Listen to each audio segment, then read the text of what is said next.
hear Rose. All right, when I ask you in a minute, I'm going to ask you to talk to see if we can pick you up on the microphone. Okay.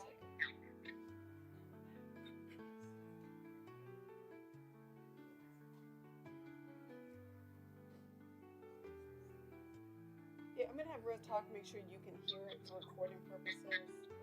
Okay. You can hear it? Okay.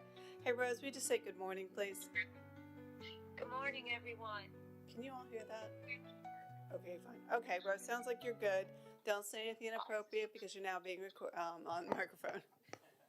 Okay. No worries. Yes.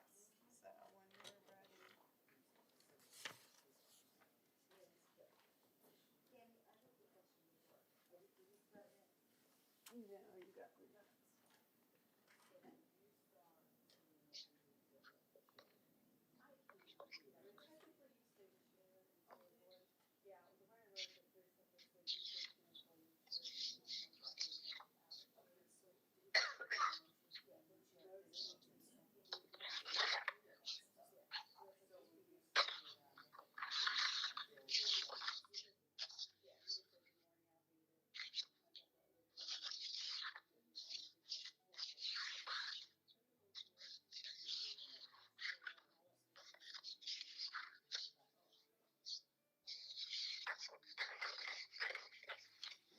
Wait 2 minutes in case.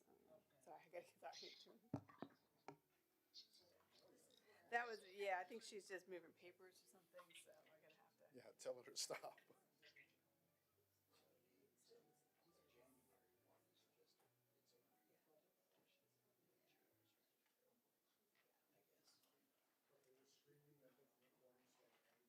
right, we're gonna wait till 9:30 in case anybody's still coming in.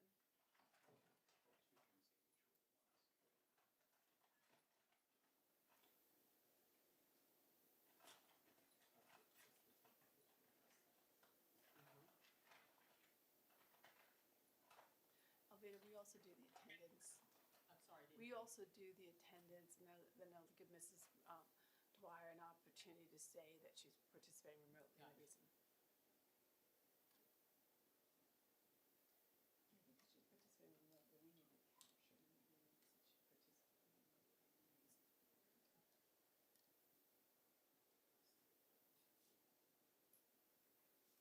since she's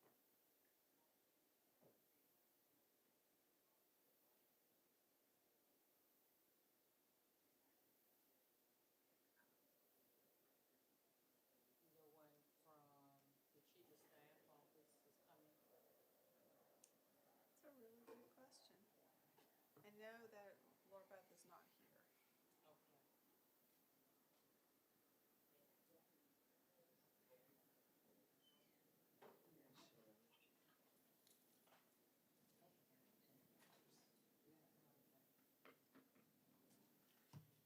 Real quick.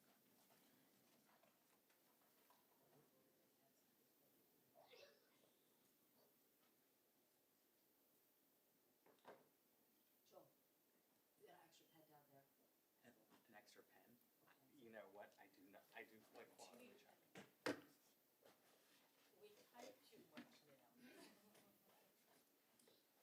I don't keep one. Yes. I usually keep one in my purse, and I had Band Boosters meeting last night from 6 to 8, and I stuck it in my computer bag. Thank you. So what happens when you have back meetings? That'll be a problem for an hour. Ms. Woodhouse is on the phone, so if you want to go start the meeting, you're fine.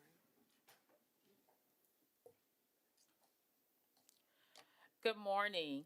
This is Alveda Green, and we are holding our first legislative committee meeting for this fiscal year.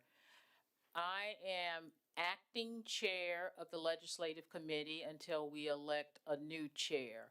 At this time, I would like to turn the meeting over to our school board attorney, Mrs. Cammie Linetti.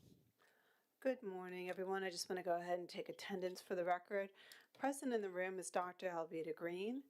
Miss Melinda Rogers, and on the phone is Rose Dwyer. Ms. Dwyer, will you state the reasons why you're participating remotely and where you're participating from? So I'm home today for medical reasons, and I'm participating from my home. Thank you.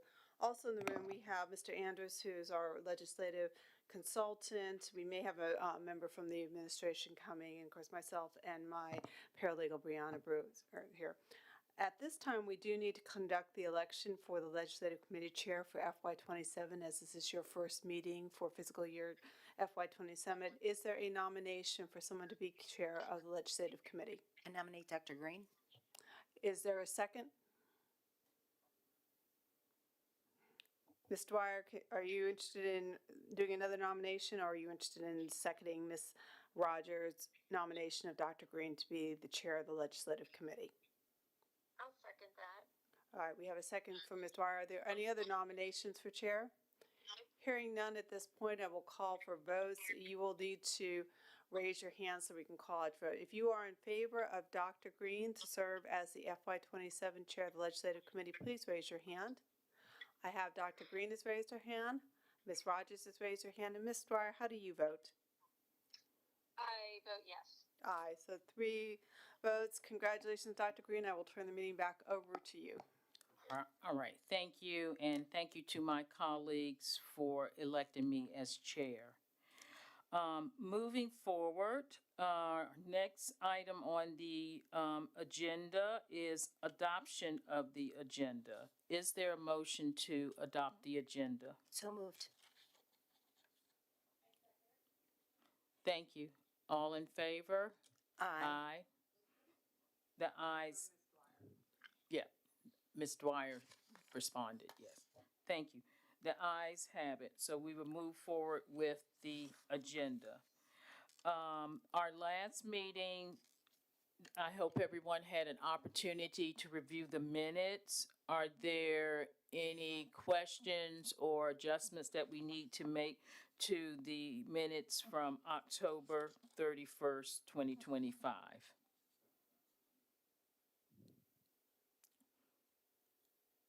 No amendments or changes? All right, so we can adopt the motion, is there a motion to adopt the minutes from the October 31st, 2025 meeting? So moved. Is there a second? Dwyer, can you second that motion? I'm seconding it. Fortunately, I don't have a copy in front of me, but I'll go ahead and second. All right, thank you. Moving on, do we have? I'm sorry, we need a vote on that. Oh, I'm sorry. All those in favor of adopting the minutes from the October 31st meeting? Aye. Aye. Aye for Ms. Dwyer. All right, thank you. Moving on, do we have any old business to carry over for this meeting? I think at this time it would be Mr. Andrews. Make sure your microphone's on, Mr. Andrews, so we can catch on the Great. recording. And he will give us our 2026 General Assembly wrap-up and update information. Good morning, Dr. Green, members of the Legislative Committee. It's good to see you all again. Good to be here. I don't really have a huge update since I think I last came to the school board meeting back in the spring. I will say, though, as you all know, Virginia did adopt a budget in advance of the June 30th deadline. So that was welcome news as we were heading into the summer. I'm sure you've probably already gotten updates, kind of what the big. I'm sorry, you can't hear him?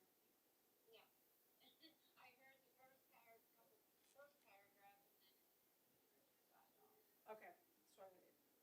Send Mr. Andrews, can you repeat like your last sentence? Yeah. So I was just saying that we did adopt a budget in advance of the June 30th deadline, a new biennial budget. As you will recall, Virginia does do their budgeting on a biennial basis, and so we had to adopt a new budget in advance of the old biennial budget expiring. Just hitting a couple of highlights in that budget. Again, I think this is information you probably already know. It did include a teacher salary increase. It included new school construction grants or additional money for that.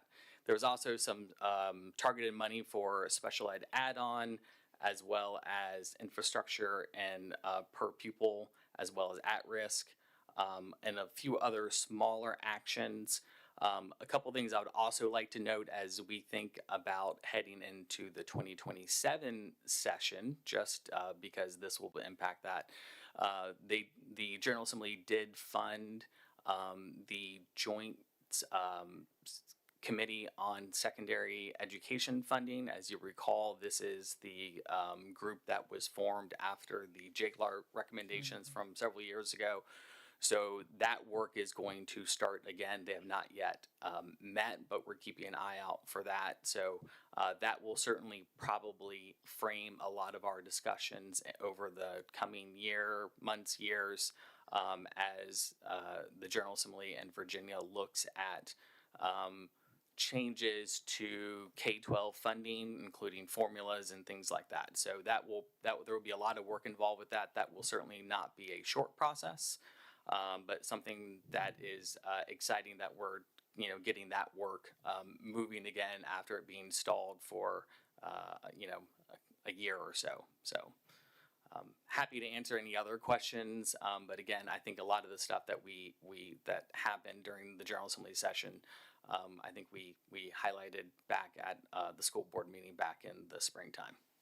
Thank you. Dr. Green, if I can also point out, there were a significant amount of bills that affected both education and the business of running local government. We have been working our way through all these bills, sending them out to departments. So PRC is going to start seeing some of these bills coming into policy and regulation are coming through right now, but there were a significant amount of bills, not necessarily that would attract the attention of the school board, but the school administration is going to be doing a lot of work. There will be a lot coming out in curriculum that the different departments are having to deal with. So we've taken the bills and shipped them out to the departments. They are speaking at the principals meetings and some of the admin conference to talk about them. So you will start seeing them coming through.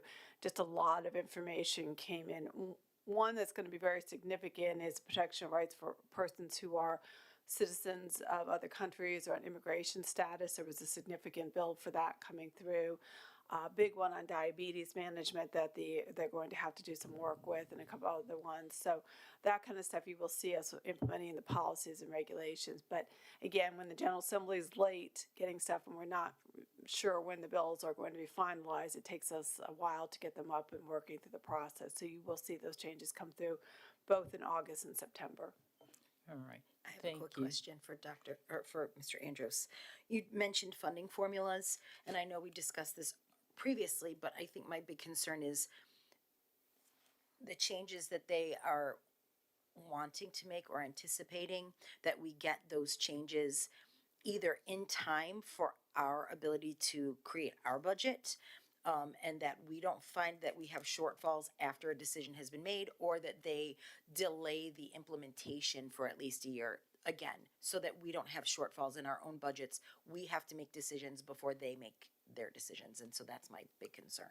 Yeah, and Mrs. Rogers, follow up on that. I think this will be a lengthy process. I don't think that we will necessarily see any changes coming into the next budget. Probably the soonest you might see changes would be for the next biennial budget. I can't speak specifically to what those changes may be or the timeline. I would imagine, though, that it will be a multi-year phase-in process as they go down this road, as soon as they make a decision about which direction they want to go. So at this point, they haven't even decided this is the pathway that we're going to go. They're still evaluating that, and I would imagine it will take a little bit of time for implementation. To your point, though, I've heard many people say, though, that certainly if changes do impact local school boards looking at hold harmless or something like that, will be an important part of that conversation in the event that if there are changes that they impact a particular school division in some negative way. I think that's something that the General Assembly will certainly be contemplating as they look at this. All of this is probably too early to say that for Right. certain, which is why we're going to keep a close eye on it. But we'll certainly keep you abreast of any of those conversations and decisions that might be coming down the pipeline. All right, thank you so much. Mrs. Dwyer, do you have any questions or comments to Mr. Andrews' information? Well, from what I've been reading, excuse me, I'm sorry, guys. I guess with the increase in electricity, they said like a 25% increase to the school, to school divisions and the operations thereof. I was a little concerned about that, even though we're getting an increase in our budget of, I think it was close to $1 billion in the state. But can you address that? How that would affect our school division?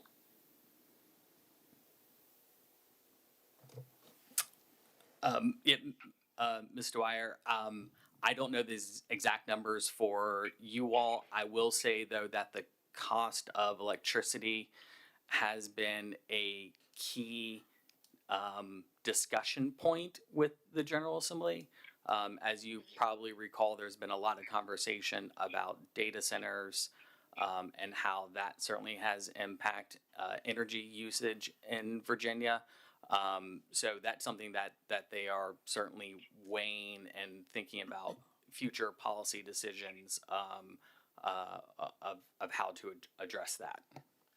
Yeah, because even though there was an increase, we're still going to have to compensate in the budget for all of that. And I just wanted to address, that's one of my concerns right now. So, Mr. Andrews, do we know whether or not we have anyone from our local delegation that's part of that subcommittee? And if not, you can send us that information. Yeah, I will go look at the, there's I was gonna be- just curious. Yes, Dr. Green, there will be changes. I don't think they have fully made all the appointments to that group yet. So once we get that, I will let you know who is part of that discussion. All right, great, thank you. That way we know who to lobby and have conversations with as well. Before we move on to our next item, I would like to acknowledge that Mrs. Cheryl Woodhouse, for the record, Chief of Staff for Virginia Beach Public Schools, has now joined us in the chambers. All right, we're going to move on to new business. And again, Mr. Andrews, if you will provide us with any information you think we need to know right now with regards to the upcoming 2027 Virginia Assembly session. Dr. Green, thank you again. I'll say that because session ran maybe a little bit later than I think we had all anticipated. Probably a little bit of a slower start this coming year in terms of what the General Assembly session for 27 looks like. Still pretty early on that. I will say, again, probably some of the issues that we saw last year may or may not come back again this year. Obviously, again, the joint committee on elementary and secondary funding will be a key component of as they continue their work of 2027 session. There continues to be meetings of the School Health Services Committee on, what their priorities may look like, as well as some other groups. I would also just highlight whether this impacts anything during session or not. I do not know. VDOE has released the RFP for the new state assessment system as of yesterday.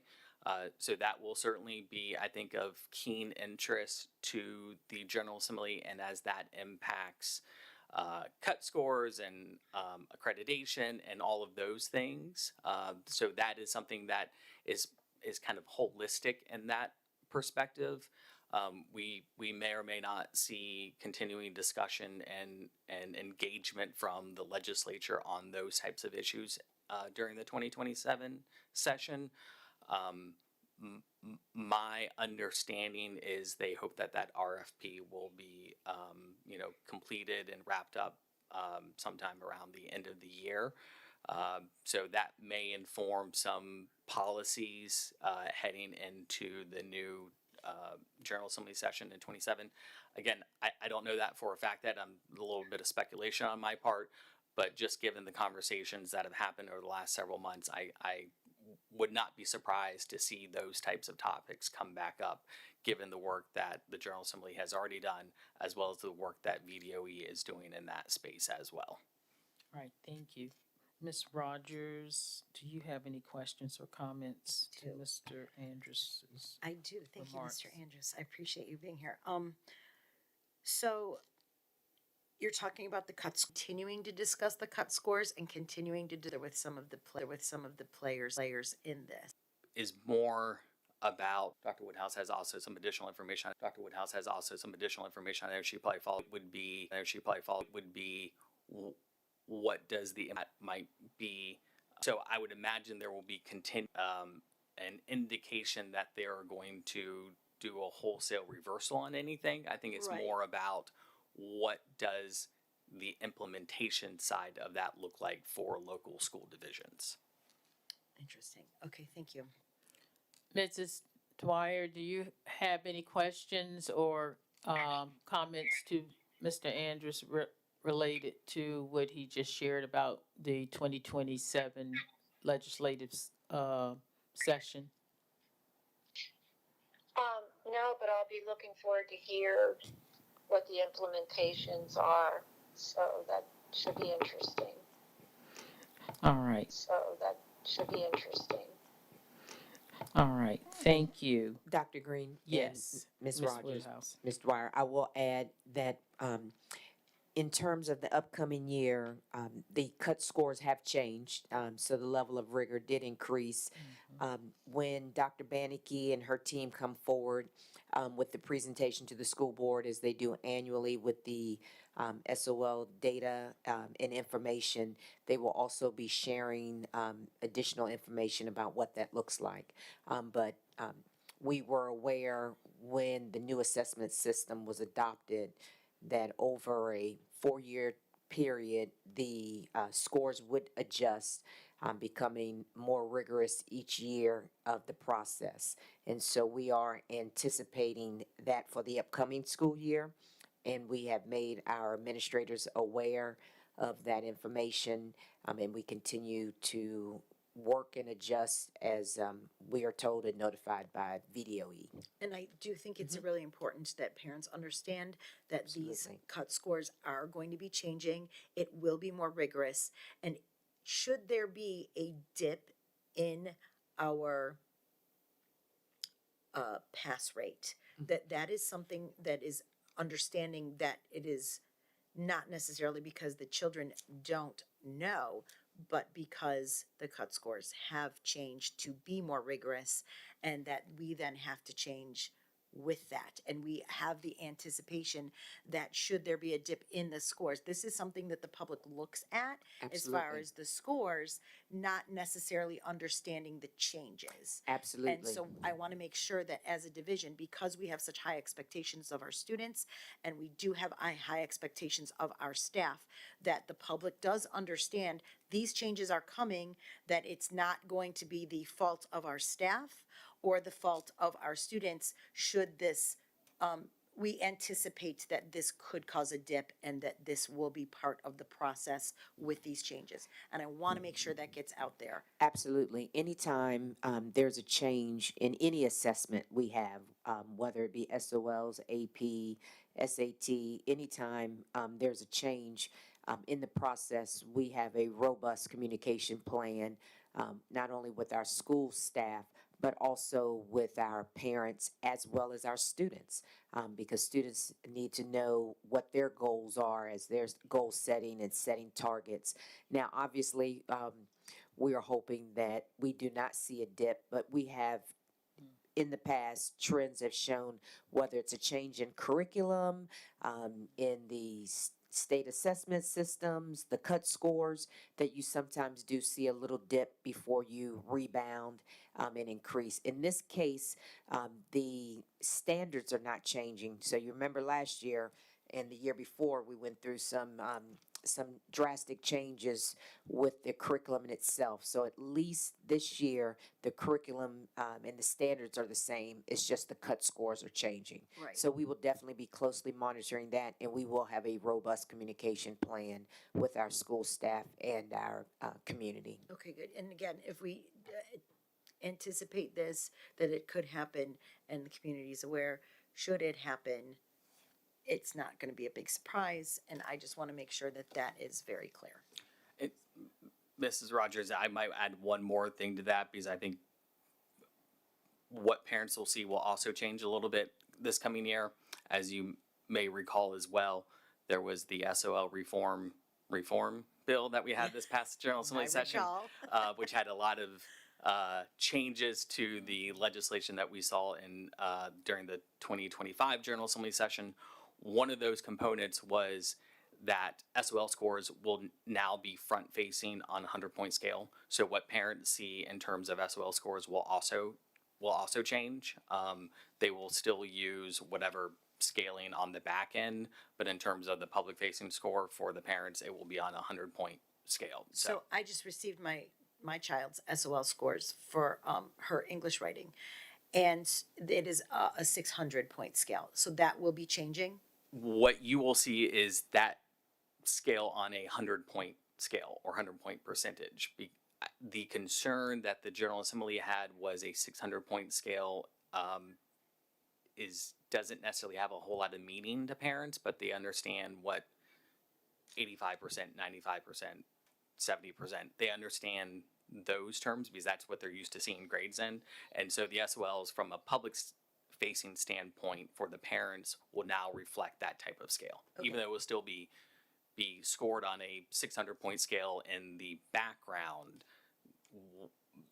It will be converted essentially to a percentage. Okay, and so I guess then my next question would be, does the point scale change to a percentage scale? Is that going to affect our students with college applications? Are they going to be looking for one or the other?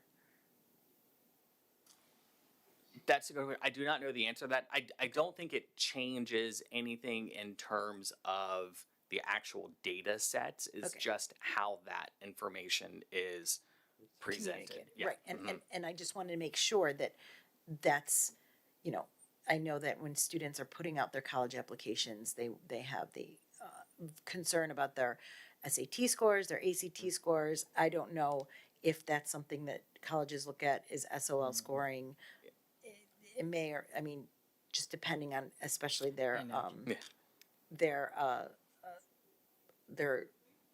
major. So, making sure that these students are doing well is towards their major. And I just want to make sure that all of our students are going to be able to translate into college easily.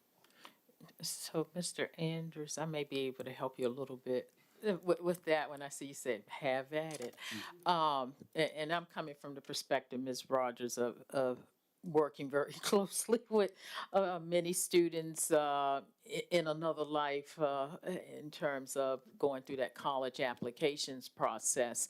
And one of the things that our colleges and universities, whether it's in Virginia or outside of this state, value, they look at, yes, the rigor of courses, but they do recognize that state assessments vary from state to state criteria. So they most use the college assessments such as SAT, AP testing, ACT scores, which are normalized throughout the United States more so than they do state assessments. I'm not dismissing, and I want to make sure everyone understands, I'm not dismissing our state assessments, but they would not hinder students going through the college admissions process because there are other assessments that are designed specifically for that purpose. Okay, that's good to hear. I want to make sure that all of our rising seniors and upcoming high schoolers, don't have that as a blockade for them. And Ms. Woodhouse, not to put you on the spot because you're in it right now. I've been removed from it for a couple of years. Is there anything you can add to what I said? Your response was correct, Dr. Green, and just to reassure Ms. Rogers and students and anyone else, anytime there is a score that colleges and universities look at, they will ask the division to define how they received those scores, because I'm sure you're aware, not every state has the same grading guidelines, the same grading procedures. Many divisions are on a 10-point grading scale. So they will seek out that clarification to ensure that each candidate is given equal opportunity to whatever it is that they are offering, whether it be scholarships, admissions, or the likes. All right. Do Thank we? you. Oh, do we still send a profile sheet with each transcript? I remember always being tasked with having to prepare that explained our grading system, Well, yes, what assessments we use. yes, ma'am. It gave data about how students compare to others in their class, and that used to, I know, a few years ago, accompany the transcript when students were applying for college admissions. Absolutely, and it reminds me of the conversation that we had even with, in terms of our credits for students and aligning our systems more closely with our neighboring partners. But we do send the profile sheet so that the admissions offices will definitely know how it is that our students earned their scores and the grading scales. And so it does discuss all of that information, how courses are weighted. That was the conversation we had a few years ago with the board in terms of the governor's school, for one, and really going back and taking a look and trying to mirror what our neighboring cities were doing, so that our students wouldn't feel it as if they were at a disadvantage. But that information is explained with every application to any university, colleges, community college alike. All right, thank you. Ms. Dwyer, do you have anything to add or comment on with this discussion? I wanted to just address Ms. Woodhouse. So this type of scoring that you said is more rigorous, has our division had to deal with this type of scale before? And if so, how did we do? Actually, yes. So this year was the first year, I think, with the changes with some of the math cut scores. But I will definitely verify that information. And when Dr. Bannicky and Tracy Lagata and their team from Planning, Innovation, and Accountability PIA office, they will be on the agenda. I can't remember the exact date, but they always come back early fall to give the school board an update on SOL scores. And during that presentation, they also discuss cut scores and any changes that took place under that assessment year and for future assessment years. So absolutely, that information will be shared with the full board. Awesome. Thank you. All right. Moving on to the next item, we have every year, and we're talking about our annual meeting with our legislators. Every year we have a legislation breakfast in December. So I will work with Ms. Madison and Ms. Woodhouse to identify a location.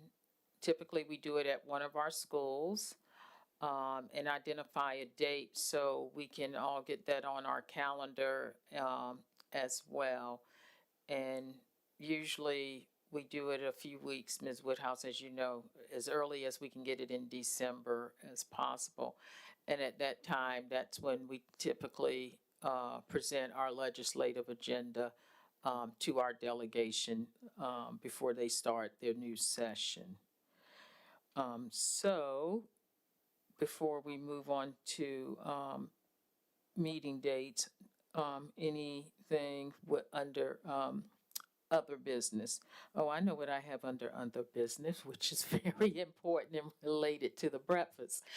I will, Mrs. Dwyer and Mrs. Rogers, work through you with starting to send communication to our other colleagues on the board with suggestions for what they are proposing to be on our legislative agenda. So we can start planning that so that we can have that ready, of course, in more than enough time to submit to our delegation. And of course, Mr. Andrews, we will be looping you in, I'm sure, with many questions as well. So I will send a communication to our other colleagues asking them to start thinking about agenda items so that we can start preparing our legislative agenda, because remember, it does have to be presented and approved by the full board as well. Ms. Rogers? Is this part of new matters or other business? Cause I just. Yes, I'm sorry, that was new matters, not Okay. other business. Okay, Thank and you I for the just wanted- clarification. No worries. And I also wanted to state that I am now going to be the VSBA legislative delegate. And so if there is, well, when there is something to discuss with regard to the VSBA and what they want us to approve as far as what they're doing, I will be bringing it to this committee first so that we can talk about it before bringing it to the full board. I know it's been in the past a little bit last minute, and I'm gonna try and correct that and make sure that we're doing it prior to November, when we have to go and actually vote on that for the delegation. All right, thank you. Mrs. Dwyer, do you have anything also related to our upcoming legislative agenda or any other new matters? Not that I can think of at the moment. I probably will eventually, though, but nothing right now pending. All right, thank you. Moving on to other business. Do we have any other business? Ms. Rogers? Other business, no, I mean, I don't have anything. Mrs. Dwyer, under other business, do you have anything, topics? Not that I'm going to address right now, no. Okay, thank you. All right, we need to talk about now, discuss our meeting dates. As you know, our meetings are now televised, and so to help make sure our public is able to plan and coordinate, we do need to solidify meeting dates for August, September, October, November, and December. What we can do in terms of setting them up, I can send out a proposed schedule for your review in the next few days, because we do need to take care of notifying and publishing these dates soon, very soon. And Dr. Green, we'll yes. also need to coordinate the availability of this Right, room. with staff. That's the other. Okay, as well. And the biggest question I have, in terms of meeting dates, we typically in the past we did meet on a Friday, in the morning, because that ensured us availability of staff as well, and the availability of this room seemed to work as well. So I would recommend that we still look at Fridays.